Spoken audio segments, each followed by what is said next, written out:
The living room, where the family meets to discuss issues, any issue which may be bothering one of the family members.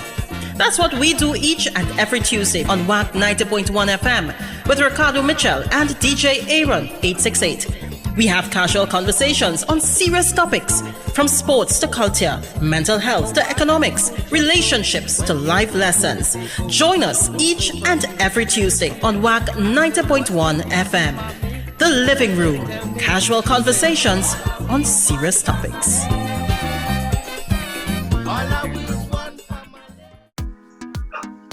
It is currently a couple minutes after, I realize it's 6 p.m. here in Trinidad and Tobago. I don't know what time it is where you are, but I'm glad to know you're locked on to the True Nation station, WACK 90.1 FM, where we are culture crazy. First and foremost, I like kicking off as you always do, before the apology, right? Mm-hmm. We must give thanks and praises to the Almighty for granting us the gift of life and seeing another day. No matter what time of day it is, you must always give thanks. Secondly, we must say thank you to those that went before us. Mm-hmm. And today we pay particular homage to our ancestors.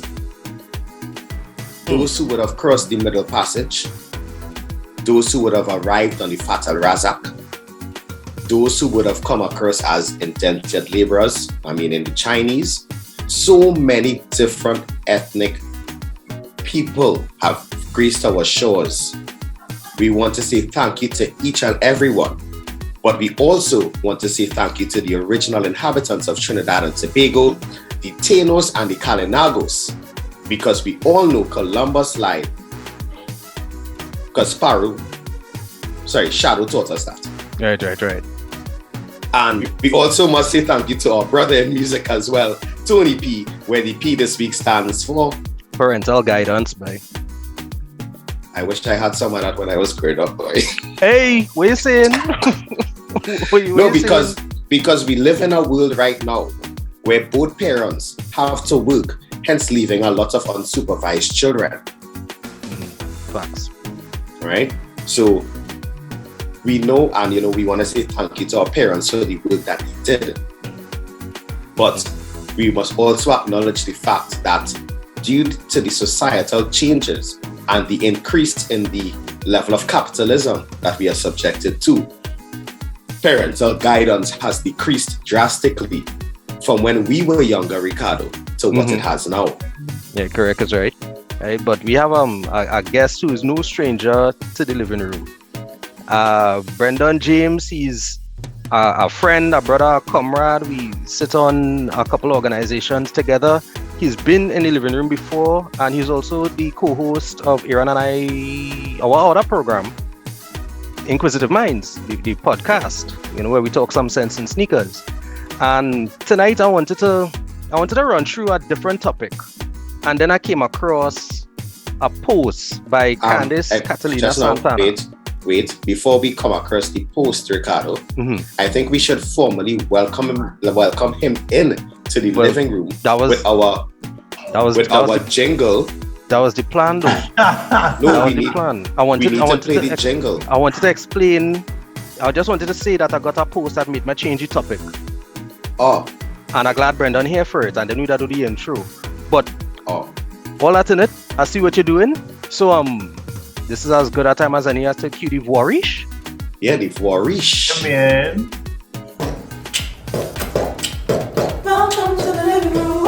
Welcome to the living room. Welcome to the living room. Welcome to the living room.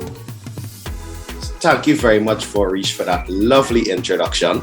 Now, Ricardo, before I rudely cut you across, which I tend to do every other week, you were saying?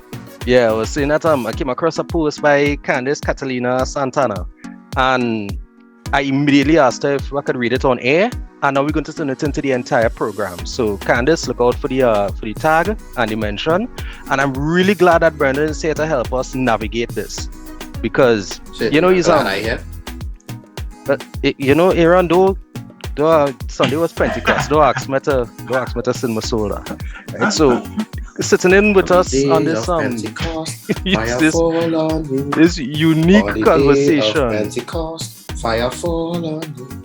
Uh, Fire, fire, fire, fire fall on me. If I had a Fire, bell. fire, fire, fire fall Holy on Spirit, me. come. Right, so Brendan James, No. economist, energy and sustainability specialist. The amount of things I could call it, they're funny. But Somebody, thanks for joining us this evening in the living room, bro. yeah, man, I appreciate it. For all those who are on the visual, I put up this background not to be presumptuous, but trying to make sure I channel the knowledge into the discussion we have. This is another meta type of conversation. You know, normally you're behind the mic, now you're on the next side of the mic. But I'm really happy to be here as usual. You know, I love having these discussions, and let's see what kind of knowledge and wisdom we could come together with and collaborate on. Right, nice one. So there are several points in this, so I want to get straight into it. Right, I'm really excited about having this conversation because between Aaron as a culture ambassador and specialist in finance, and me in I guess communication, philosophy, counsel, whatever it is, graphics, whatever, I have another perspective, and Brendan also brings another multi-level perspective. So let's go through this very, very interesting post. I like to tell you, this was one of the best things I've seen for the year so far. So, You sure? what do you mean if I for sure? You didn't like my 5 cent, 10 cent dollar post? You're not going to put it up right. You know that going up right, right there. But and look to tell you how fresh it is. It's not even an hour old. Me with my no children having ended up in a conversation with some parents, and I understand why so many young people tell me that they don't feel seen, heard, and understood. Side note, too many parents still living vicariously through their children and not allowing them to have their own lives, dreams, and goals. And then she went into a couple points, but I want to just start right there. How you feel about that concept of parents living vicariously and not giving the children the freedom to explore their own paths? Aaron, take lead now, and we can let Brendan come in after. How could I take lead on a subject like that when I also don't have children of my own? So what I would have to do is speak of when I was that tender age of 16, maybe 20 years ago. Yeah, tender. Tender age of 16, 20 years ago. And I had to choose the path of what I was going to study at school. My dad, he is in industry. He works in fabrication. And he wanted me to get into that. But my mother is more business aligned. And she wanted me to get into that. Neither of them were very fond of me being a DJ, admittedly. Admittedly, I chose business because I had an affinity for numbers. When I was 8, I think I placed 8th in the mental championships in Trinidad and Tobago. While at Presentation College, I represented the school at the Mathematics Olympiad. So I always had an affinity for numbers. So business and accounting was my passion. My parents weren't very pleased at the choice, but eventually they agreed to support it because it was something I was passionate about.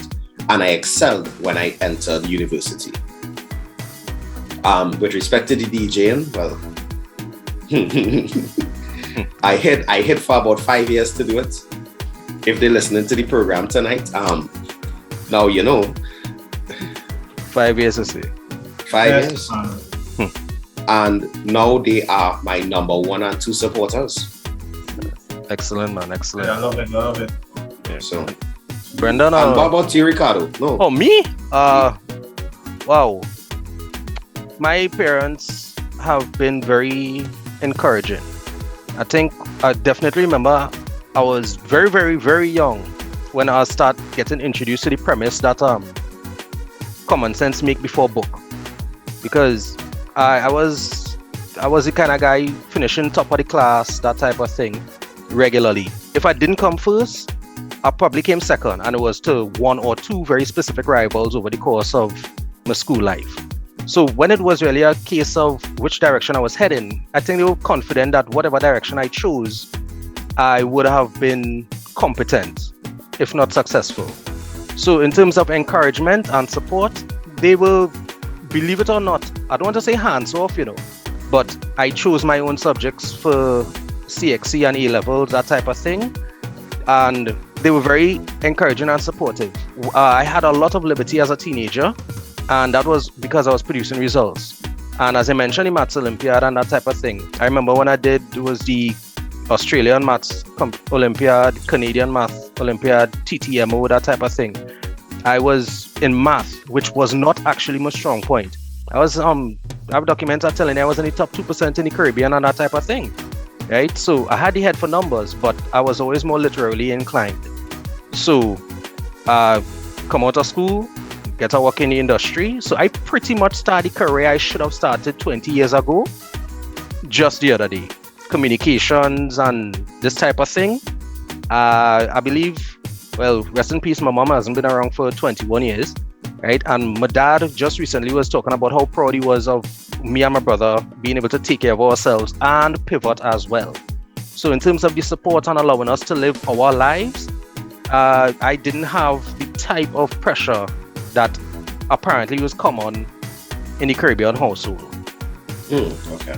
Yeah. So Brendan, what are your 2 cents on that parenting? Parents living vicariously. I mean, I think it happens.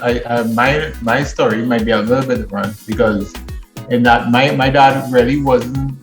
His thing was go to school, get that piece of paper, and you'll figure it out, right? But he had really loved music, but he never took the time to get proficient in music in terms of studying music. But he was a very good singer, and he would have played certain instruments, like just hearing and learning by rote, right? He was very good at it. I just didn't have the talent for it. My brother didn't have the talent for it. He tried lessons, he bought his instruments, and I remember having a conversation with him and saying that this just not working. I'm sorry. I really tried for years. I just didn't have the talent for it. And I know he was disappointed, but he had a funny thing. He gave, I remember when my brother told him the same thing, and he gave our keyboard at the time to his grandson, my nephew. And he's a genius, a musical genius.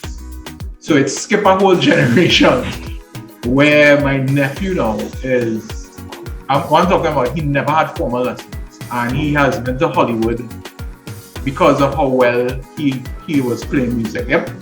Yeah. You'll feel free. Would you feel comfortable to call the name? Yeah, Akeem Roberts. Right? Okay. He played in alternative bands. They had a local soca band. He does music production. He's into computer science. Akeem is a genius, right? So it's strange how those things happen, right? But then you kind of figure out your other skills. So I lean more into reading. Surprise! My mom was an avid reader. She digested books, and I took up that from her, and I got into that digestion of books, and that would have led me moving forward. So sometimes it's less what you want your kids to do, and maybe more they will follow what you do, your actions. So I think it'll be more beneficial to show, and maybe in showing them they will pick up their own lane, So that was just my experience, My dad already wanted us to get into music. I love music, but I still can't carry a tune. I could barely strum the guitar, and I took lessons for 3 years. I didn't hear you in a karaoke the other day. Under the caravan. It is. Well, I don't mix them things again, but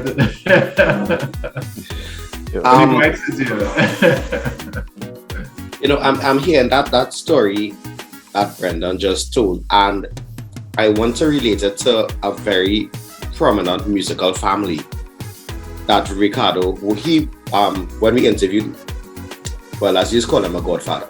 And he spoke of the fact that he never told any of his children that he wanted them involved in music. But yet still, by example, we have some of the greatest producers in music coming from the Phillips household as well. I just had to put that in there because, he's had to give him his flowers ever so often. Yeah, correct is right. Oh, but we can't tell him that because he's let go to his head. Right. So the first point she made, and I think we touched on it already. If your child says to you that they prefer to do modern studies and technology over science, let them. You don't always know what's best. Now, admittedly, the three gentlemen that sit before you today, we are up there in age. So what we would have known as modern studies when we was picking subjects may not be what modern studies is now. True. Right? So, but yes, I totally agree with the fact that when it reaches to choosing subjects either at CSEC or Cape and CSEC level. Cape and CSEC level, I think the children should get the biggest say. Thoughts, Brendan? I think, listen, I have a huge problem that I have in mind that, okay, let's rephrase it like this. You know that, like, I'll pull it in my realm, right? So climate change is a huge issue, right? That's something I've talked about, right? One of the biggest problems in climate change is the ability for scientists to communicate how big the problem is to get action. People having challenges in being able to frame the issue in a way that gets people to act. It's the same people that study communications and sociology and social studies and people behavior and psychology and all those things. Those are the people that is needed now more than ever to kind of get people to pay attention and go. And it's amazing. We spend a lot of money behind advertising and stuff, and maybe not in the right areas and around. So, we need these people. We need these people now more than ever. We have, I don't want to call different professions, but the scientists, the engineers, the lawyers, yes, right? Those are important. But we need people with those perspectives, right? The creators. So that lends itself to the second point. If the teacher tells you that your child's ability is aligned to business studies, let them do it. Don't force your child to do studies that their ability is not in line with. Not everybody had to do sciences. Right? I'm supportive of that point on the premise that you're going to ask this child to dedicate hours of their life daily for the next 2 to 3 to 4 years, depending on how early they choose subjects, if they go on to do A-levels, that type of thing, to subjects that they might not have an affinity for or even a desire to do. So how does that impact the morale and how much they commit themselves to the work? Aaron, you look like you had a exhale on you there. The reason why I say that is because I have a cousin that is currently writing Cape. So I'm aware of some of the subject choices and groupings that may still have you doing subjects which you are not passionate about. Also, for me, the concept of compulsory subjects is a tad bit archaic. Now, I understand maths and English being compulsory. All right. But why do I have to do literature? All right, I asked the wrong person. That's in Ricardo. Sorry. Yeah, definitely. Most definitely. But you understand the question. Why is it compulsory that I have to do a science? I think, why is it not compulsory that I have to do a foreign language? Right. So, yeah, go ahead, Brendan.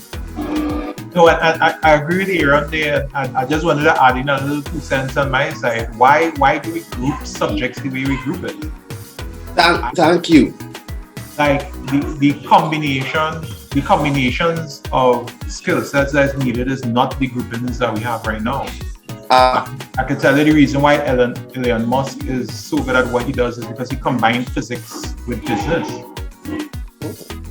No, I can take you back to when I was choosing subjects in Form 3.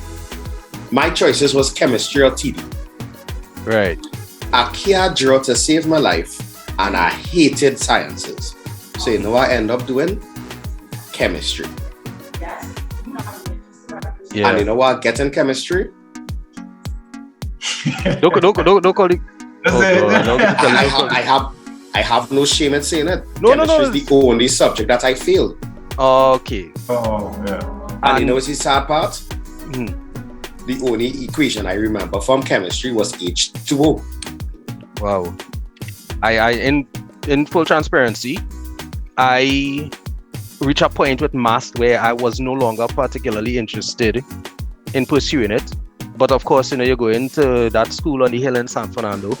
On the Verdant Hill. And I end up in an art math class. I hated it. I didn't want to go any lessons for it. The lowest grades I've ever gotten in anything I've ever done in my life was when I was doing art math. That was the first time I ever failed a subject in my life, doing art math. And stuck it out for the 2 years. But then when it was time to write the art math exam the day, I didn't bother. I just did not sit the exam. While everybody else was doing art maths, I sat down on the covered way and I read over Shane. And I mean, it worked at the end of the day too. That's a great book. It worked, if they used to give away distinctions in literature, I would have gotten one. And, it reflected itself again, even in terms of GP and that type of thing. The ability to express and communicate like that. What you say there? Yeah. What subject you just called it? Literature? Yeah. No. Which one? GP? Oh, GP? Oh yeah. What's that? They don't do GP again? Nah, boy. No. So look, they just rob me an A, So my whole A just gone. It don't exist again. That subject no longer. You already have 2 B's. Wait, boy, what are you doing, my boy? So What's the third point, Ricardo? ooh, this is an interesting one. If your first and second child did science, that doesn't mean that the third will do it too. So now we're looking at the impact of siblings on your expectations for the kids that come after. Aaron, I liken as much as I could possibly like that expression you have there. What's going on? I'm now thinking about it. I think both my brother and I would have done business. Did he do business because you did business? He didn't like sciences either. That was weird. I mean, it's the same thing with me and my brother. Me and my brother both did sciences. It's just that he went on the more scientific side and I went more on the human side. But I mean, it's something like that. But his strength was science. What about you, Ricardo? Oh no, everybody end up going in different directions. Right now, I'll tell you, two of my sisters in protective services in very different branches. Very, very different Divisions. Yeah, very, very different divisions. And my brother is a fitness instructor. Right? The fact remains that everybody chose and was going to choose different paths. And again, because our parents were fairly, I don't want to say hands off, but they allowed us to make our decisions. I don't think I felt the pressures of, and then again too, my sisters went convent and me and my brother went prayers. So it wasn't like there would have been some expectation that, well, the older one went to a certain school or that the younger one should go. Right? That's the type of thing that was more likely in our household. Right? You had to pass for this because that's where your sister gone. You had to pass for that because that's where your brother gone. But in terms of the going on a road, let me put it this way, I know families where if you come and say you want to do law when your 2 siblings did medicine, you are rebel. You are black sheep. You are black sheep. Against the green. Yeah. No, but I know that that's a cause for contention in some of my friends' families, because the elder siblings would have done engineering and then the youngest one is a content creator. Okay. All right. That coming up too. Point 4. Trade and vocational studies are an education too. Money making shouldn't be the only driver to studying in or gravitating towards a particular field. There's a space for all of us. Zoom, you want to go first? Because what I might say might get me kick off the show tonight. So you could go first. Listen, I am a trade advocate, true and true. All right.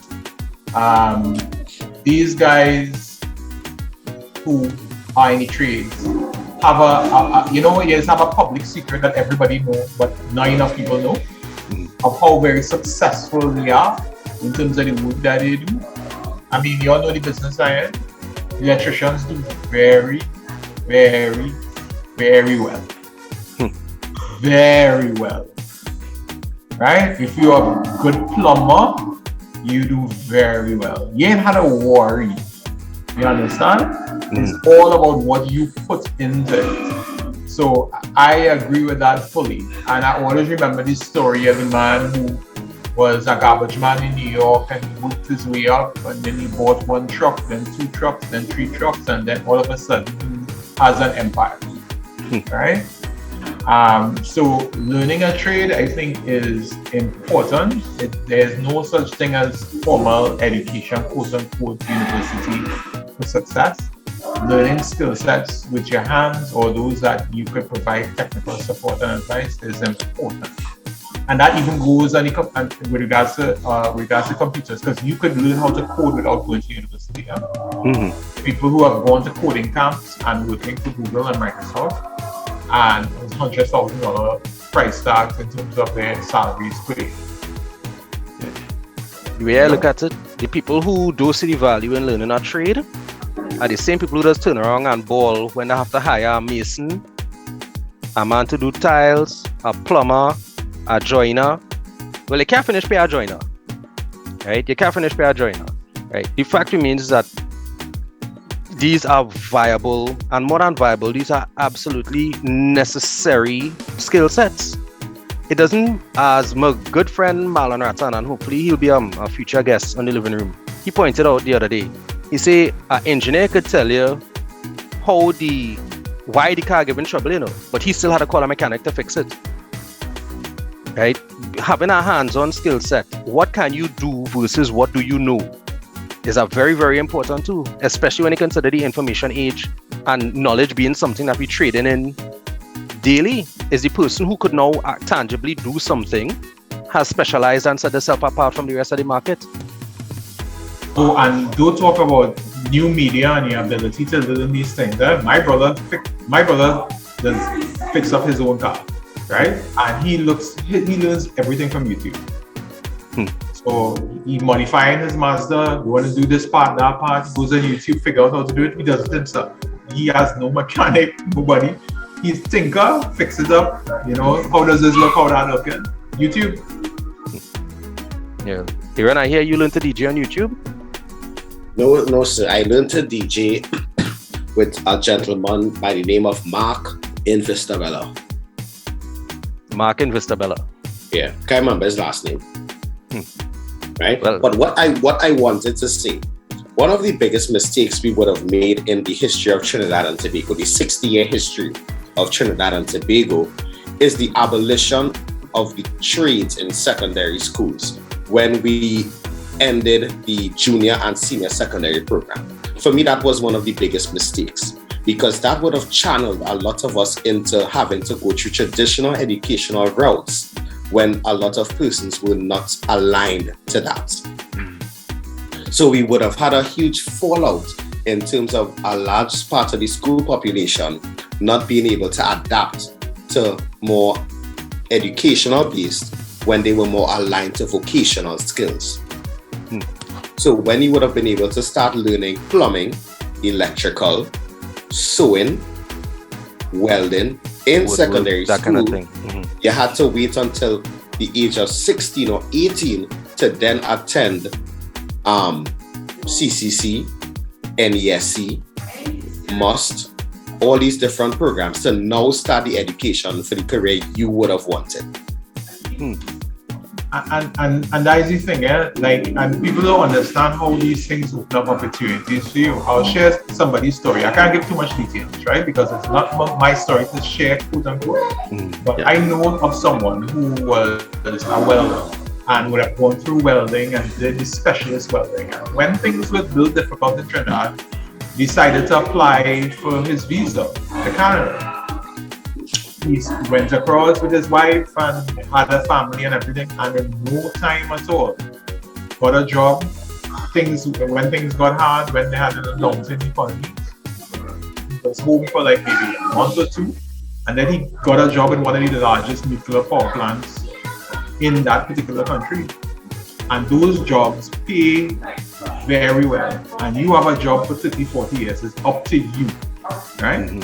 And he is a top class welder. And I don't think he would have gotten through if he didn't have that skill set to go across to that country.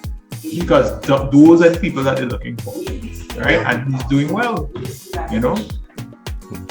I would encourage, even if you do have the educational background, still try to learn a trade of some sort.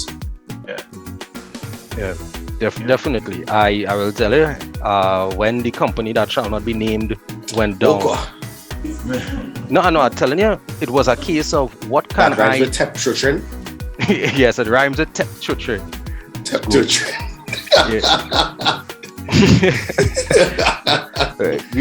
It was a case of what can I do that could generate income without necessarily having to go through a middleman or having to be employed to do so. Right?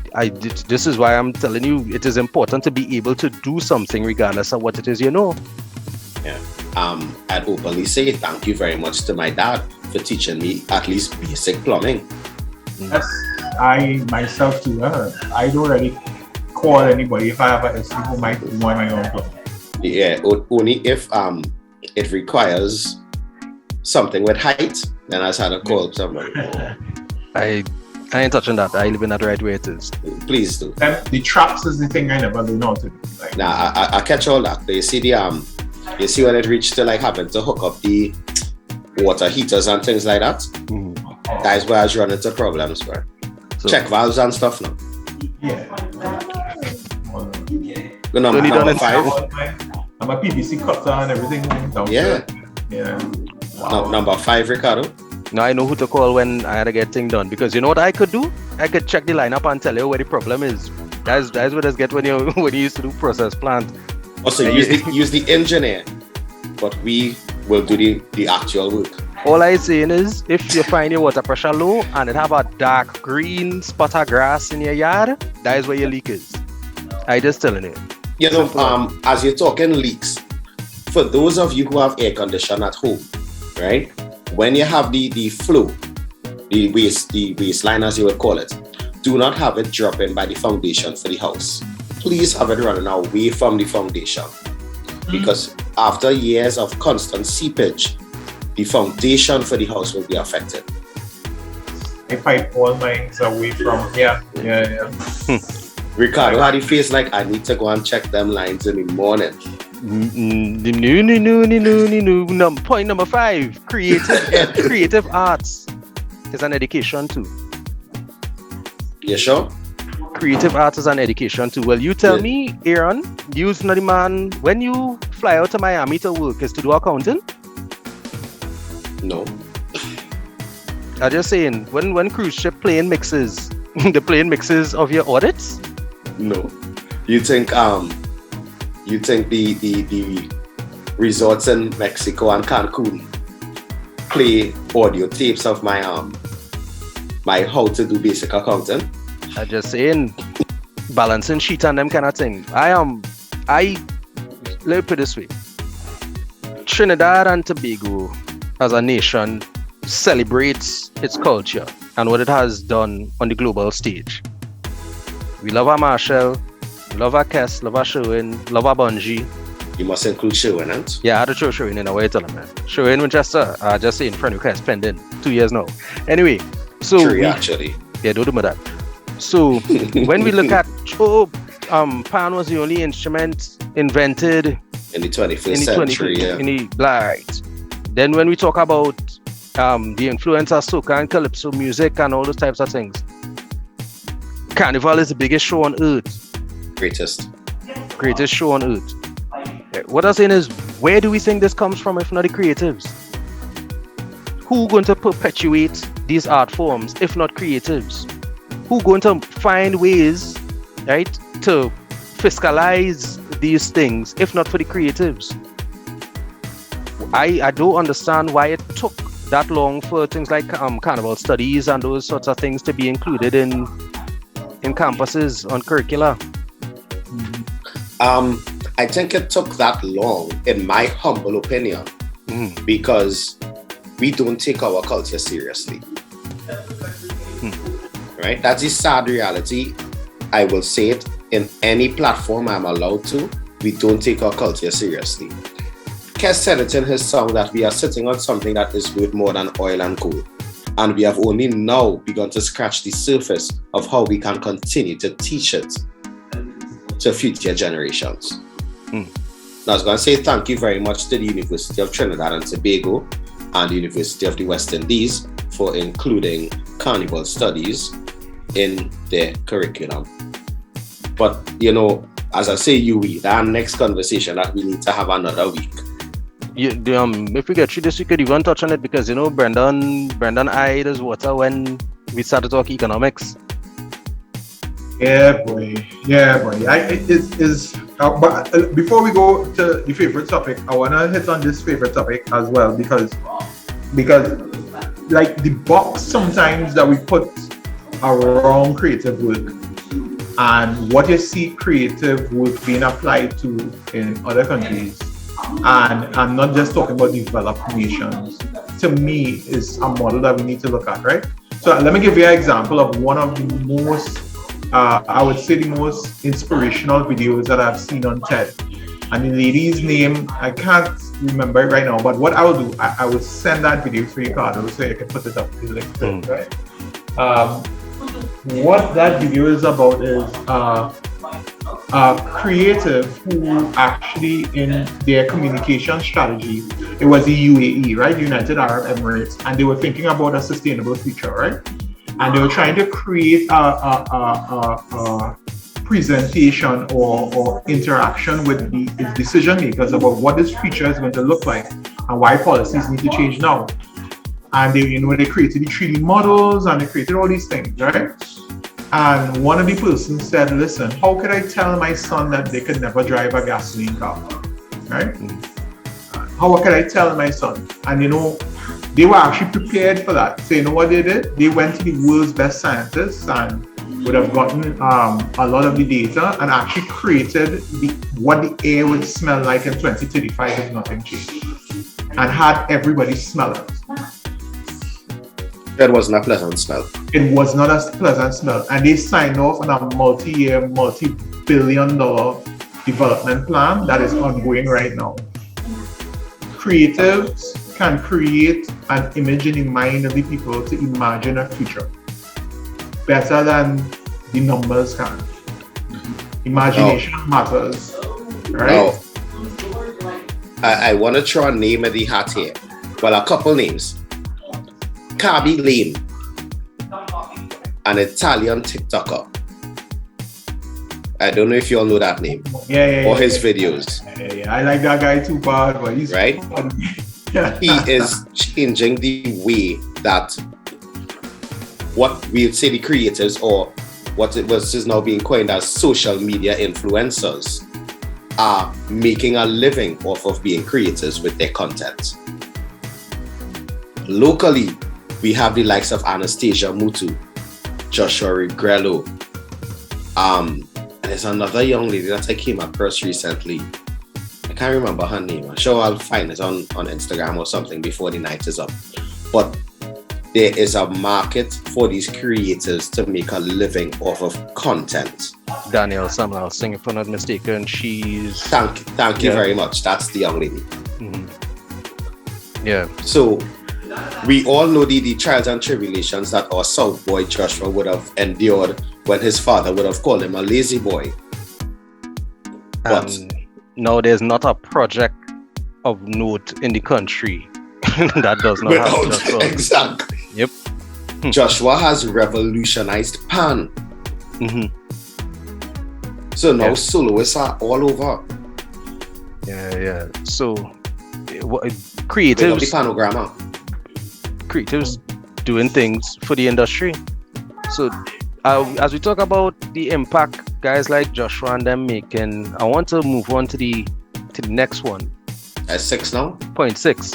Right. Formal education can get you in the door, but you see that informal / people skills / know-how, that can get you a seat at the table. I want to You know know. what? Yeah, You go know, ahead. I would add to that networking. I don't know if networking would count under any of those things. All right, cool. Well, yeah, I guess it fall under the umbrella of like you say, the informal skills and the people skills.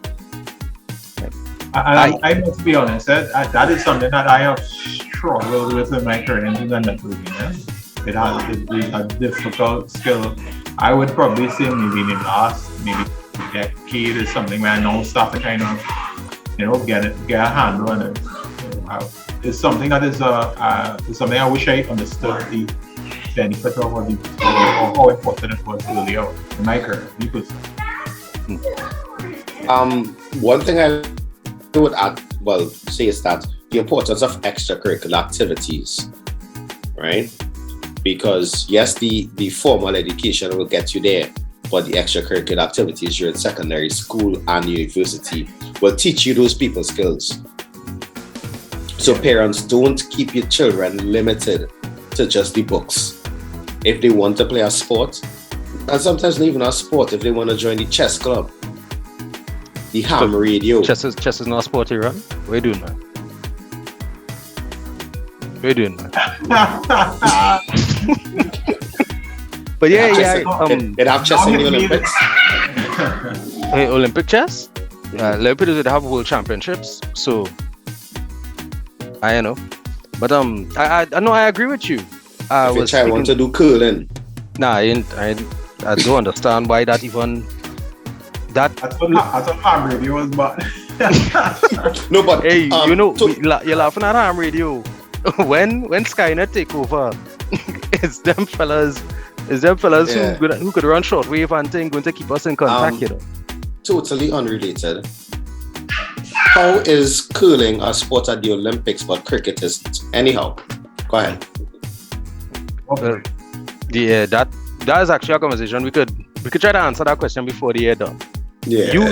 You contact all your curling associates and find out which one of them can join us in the living room. Brother Matt, I don't know anybody who curls.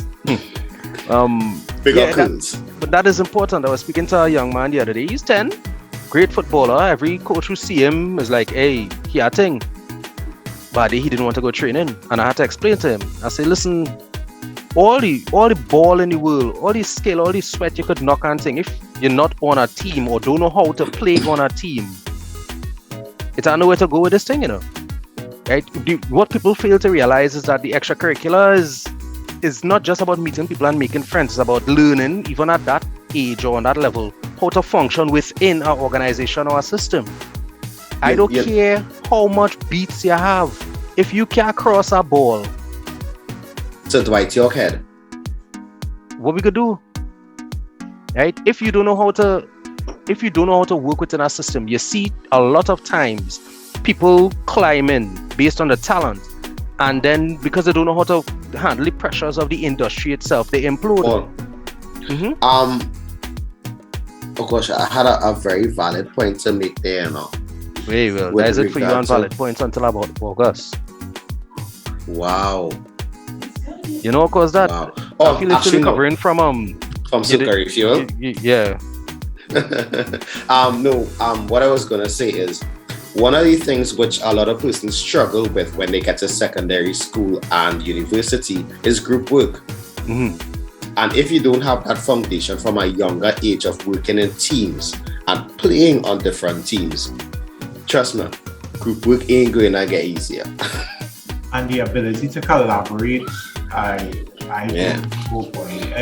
Listen, and I could talk from the perspective of being an older student in terms of like going back to school a few times, right? Yeah. It's And older students. It have mature student entry and then it have Brendan class, But I was the only one in the class with the grade and be like, yeah, I remember, mistaken it for the teacher, all kind of thing. You understand? But like when it came to group work and it's like certain people they couldn't make, they just couldn't make, and it's not just about delivery, it's about accountability, right? And it was difficult for certain people, and I find myself like a kind of unofficial counsel of trying to get people together to get things done. And I know sometimes I say deliberately, I'm not going to be the team leader this time, right? Somebody else come and lead, because I was the person kind of like, okay, let's focus, let's pull this back, you know. And it's something I learned over time, but I realized that a lot of the younger ones, it was a struggle for them, I must say. Yeah. I am at the mature entry stage for the classes, not Brendan level yet. Not Brendan level. Not Brendan level. And I would admit, I think last year in one of my classes for school, because I was the eldest, I was charged with the responsibility of being the group leader. And the task to get 8 people to meet at the same time for a Zoom meeting, watch now, it had a day we meet 3 o'clock in the morning. Wow. Mind you, all of we live in Trinidad. Eh? Wow. So it had no difference in time zones. But to get everybody together to wrap up a project 3 o'clock in the morning, let's just say I didn't wake up to go to work the next morning. I want to stress the point that the reason you're even listening to The Living Room right now was because this show was formerly known as The Ladies Room, and I came onto the show as a guest.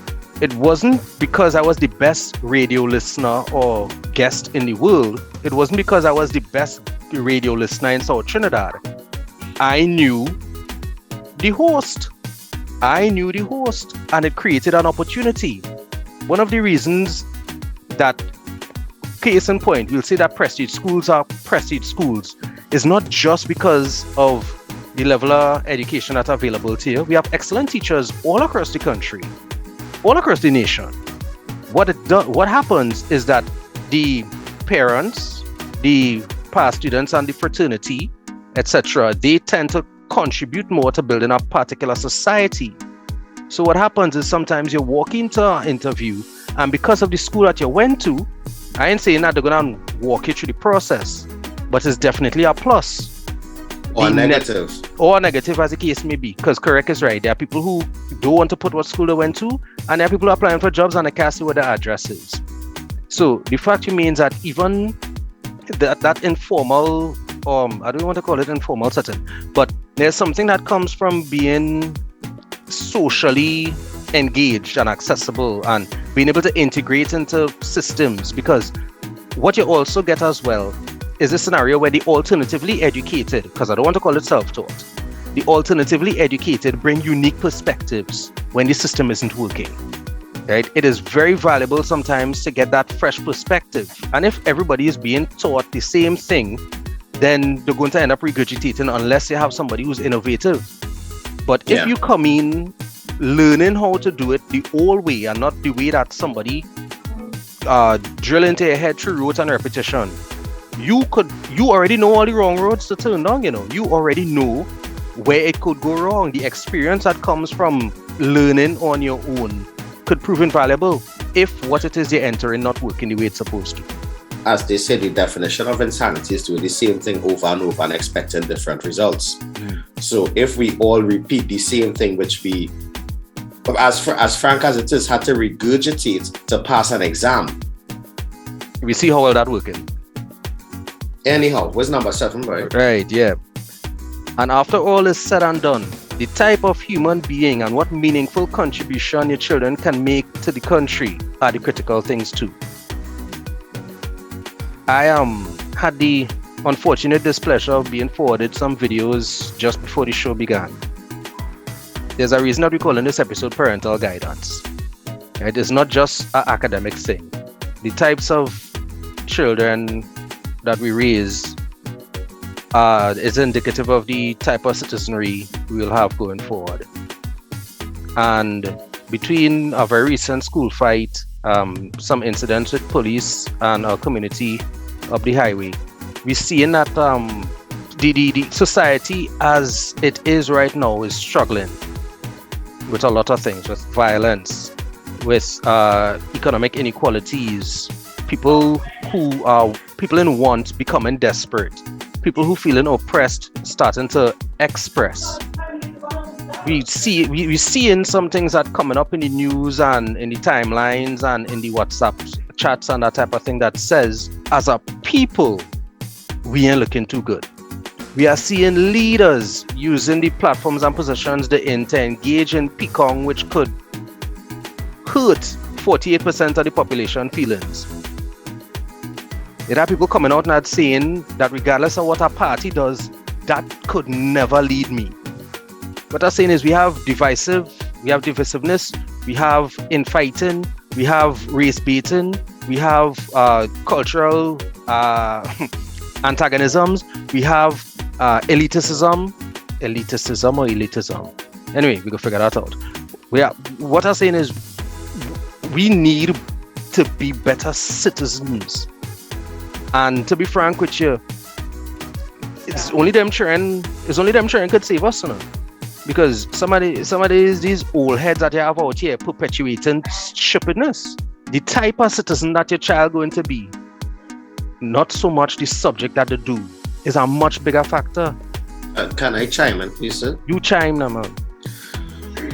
I always say that the judge of character is to give a man power. And we have seen by giving certain persons from our society power, what is happening. They are poor examples of what a citizen should be, of what a Trinbagonian should be, of what a man should be, of what a woman should be. And it's about time that we bring those reins back. That we teach our children that love and respect is more important than societal position. It is time that we teach our children that care for your fellow citizen is more important than the car that you drive. It is time that we teach our children that it is what you say that is more important than the color of your skin. It's about time that we teach our children to be better citizens. Inside the living room, we have begged that since the start of 2018. And we will not stop. I don't know how else to say it. We will not stop begging you to be better citizens, guys. But you know how passionate I am about that. So, I like. I might turn on the music or kind of thing for that. I want to swing a while. I want to swing a haymaker here, you know. Well, Brendan, I want to throw this out here. She closed off with, lastly, some of y'all need to come down from there and actively listen to your children. Listen to understand and not just to reply from your perspective. How valuable do you think it is for kids to feel heard? Now, the thing is that we're young enough to know how it would have felt for us not to be heard. Especially when there's always a perspective that it happened before and it will happen again. There's nothing new in the world, right? You know that quote from Ecclesiastes, right? Mm-hmm. What has happened before will happen again. But the thing is, it's as Mark Twain said, you know, it's a little bit of a remix. The history doesn't repeat itself, but it rhymes, right? So we having a lot of rhyming going on right now that we're not realizing that things are similar, but it's not the same. And listening to the young people to tell them, listen, it's not the same, I think is critical now, right? And it's frustrating them to the point where they're losing interest in having the conversation. I could take it from different tiers, and this is not a Trinidad and Tobago problem only. And I like to put this in a global perspective because we need to look at this, right? And I'm using my own platform in terms of the things that I think about. There were a few years ago, a lot of the major energy companies went to the top universities in the world to recruit, right? Some of them in Europe. And you know, they set up the booth, this is pre-COVID, right? So they set up a booth and trying to get the best. And you know, they can recruit one person. I'm talking about the Oxfords, the Cambridges, the X's, the Y's, nobody wanted to come to them. You know why? Because I rather work for a small startup for small money on something that I believe in that has value than work for the big man. I can make a lot of money, but then what's the meaning for me? And I find that this generation, meaning for a lot of them, to me, takes a lot of value, you know, than just the get the job and make the money. in the Trinidad and Tobago perspective, I think a lot of the young people are crying out for opportunity.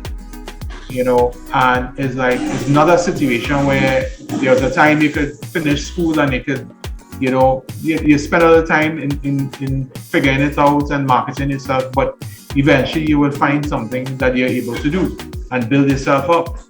Now the opportunities are few and far in between, and there's a lot of competition. Nothing wrong with that, but there isn't a lot of structures in terms of investment in creating the frameworks for new businesses and new opportunities. And even for those who want to be self-starters, which I believe in, the framework that allows someone to be a self-starter, people to invest with them, and the things that they need, the hurdles that are out there. Ease of doing business. Ease of doing business. Thank you very much. All right. So I would say that is a huge issue. The generation before was not listening. I have had my own experience with that. I spoke to a very senior executive in energy who's like, you all need to go out there and start businesses in sustainability. I was like, well, who's going to give me $250 million US? Mm-hmm. Right? Let's be realistic. Right? I don't have that connection, so I do it my own way. So we have to start listening to them, have any conversation, and listen to the things that they're concerned about that we have the power to influence now. Listen to the Greta Thunbergs that will listen to the young people in Trinidad and Tobago who are telling you, hey, things not right. And listening is not just what they're telling you, because the things that we see in action. Even the disturbing video that Ricardo talking about, I saw it. And that video is talking to us and telling us something. Are we willing to listen? What are young people telling us through their action? You spoke there, Brendan, about the opportunities which the young people are not being afforded. And you spoke of that, the fact that competition is healthy. But the level of competition that some of the younger persons are facing in today's workforce is unhealthy. Yes. Yes. I agree. The generation before us that doesn't want to let go of the reins of power and continuously comes back in consultancy roles after the age of 60. It's time to let go. Jokingly, someone told me that one of the major decisions a man has to make in his life is when he realizes that his hair is thinning and he has to choose to go bald. Oh, in his bedroom. When you realize your light is waning in your professional career because there are persons coming up below you who have the education and have the experience to carry the company forward or the country forward, it's time for you to let go and shave your head bald. Pass the torch, man. Right? Now, guys, we are getting perilously close to the hour of 7 p.m. We reach. We reach? All right. Mr. Desmond is already in the studio and he is ready to press play for the big band. So we need to wrap up very quickly, guys. Brendan, closing remarks. Boy, listen, I doesn't like to close on a controversial note, but let me try to see if I can balance it out with a little something nice, right? But you see what Aaron said there? If you are working as an executive in business or in life or wherever, and you're not preparing somebody else to take your role, you have SP? You have, yeah, in terms of succession planning, you have failed. I'm sorry. I don't care how good you are, you have failed. Right? You have failed this city. Yes. Right? But on the positive side, in terms of the topics that we talk about, there's this book that I read that was rewritten by Matthew Crawford. It's called Shop Class as Soulcraft, an inquiry into the value of work. And I really love it because it's about, he's a university professor, PhD in philosophy, and he fixes motorcycles. So that's what he does. And it talks about that balance of being able to do work with your hands to kind of get the value and to understand yourself and to understand people and how it taught him so much about himself and society and things that he thinks about. maybe more than the academic thing, you know. So I mean, everybody should have that shop class that they could find, you know. But it might be plumbing, for me it might be baking. So that thing that you do with your hands, that is not just about the end product, but it's about what it allows you to be able to do, you know. So I just wanted to throw that out there as a positive. That's the balance thing. Thanks, man. Ricardo? Well, this is yours truly, Ricardo Mitchell, the social stage on the local stage. Thank you for joining us in the living room. First and foremost, I would like to thank Candice Catalina Santana for letting us use her status as the core of tonight's conversation. Beautiful. But guys, Sunday gone was 100 days. 100 days. It has been 100 days, and I'm going to call the names. Faisal Kurban, Yusuf Henry, Rishi Nagasa, Kazim Ali Jr., and Christopher Boudram. It has been 100 days. 100 days. And not letting all you forget. I want to say special thanks to Purple Cow. I might check all the phone of them banners and hang them up on the corner, yes? Anyway, but yeah. So, thanks for listening this evening. Yeah. Brendan, thanks for joining us. Aaron, all yours, brother. All right, this is yours truly, DJ Aaron 868. I'm always great, and trust me, I am never late. I always end by reminding you that love is the currency. So spend some today. Let someone know that you love them, all right? Again, thank you, Brendan. Thank you, Ricardo. We have been hit by a lot of inclement weather over the past couple of days, probably the weekend as a matter of fact. If you have been adversely affected, please contact the counselor in your area or the Office of Disaster Preparedness for assistance if needed, all right? Keep it locked. Mr. Desmond is up next.